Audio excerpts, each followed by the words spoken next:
Information on public opinion generally comes from mass surveys.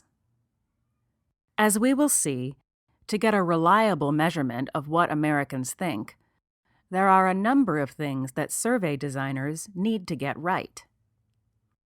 First, survey organizations do not ask all Americans how they feel about a topic. Rather, they take a sample of the country and use this group's responses to make conclusions about the broader public. For this sample to provide accurate inferences of public opinion, the sample needs to be random. Next, the sample needs to be sufficiently large. Generally, researchers need to have a sample of roughly 1,000 to 2,000 to make reliable inferences about the country. The larger the group, the more accurate the predictions are, and the smaller the sampling error is. Even after getting a 1,000 to 2,000 person random sample, the researcher needs to make sure that the questions are worded carefully. The researcher needs to do her best to make sure that all questions are neutral, because small changes in the way a question is asked can influence the results. Lastly, the researcher needs to be willing to confront the fact that people do not always answer questions reliably. Sometimes people give the socially acceptable answer rather than the honest answer. Other times, people just haven't thought about the issue and answer randomly. Both of these factors can influence the reliability of the survey results.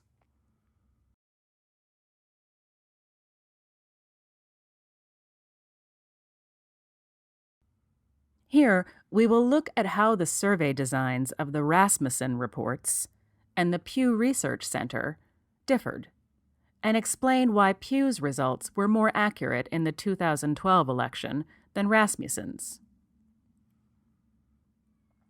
Recall that for a sample to provide inferences for the way the country feels about something, the sample has to be random. As we see here, the survey organizations differed in the way they collected their sample, with the Rasmussen sample less representative of the country than Pew's. Rasmussen only included people who had a landline phone in their sample, while Pew also included people who only have cell phones. The result is that Rasmussen missed people who only own cell phones, and thus the Rasmussen sample skewed older and more Republican than a truly random sample would. Another aspect influencing the reliability of the sample collected by Rasmussen is the decision to survey the first person who answers the phone, rather than only surveying the person who is supposed to be in the sample. Rasmussen's decision meant that more retirees were included in the sample than there otherwise should have been. Aside from getting a 1,000 to 2,000 person sample, survey organizations do a number of adjustments to their data to try to correct for the possibility of sample error. When Rasmussen got more Democrats in their sample than they expected, they adjusted the results to conform with their expectations for the number of Democrats in the country. By contrast, Pew took any unexpected numbers of partisans in the sample to be an indication of the way the country's partisanship was moving.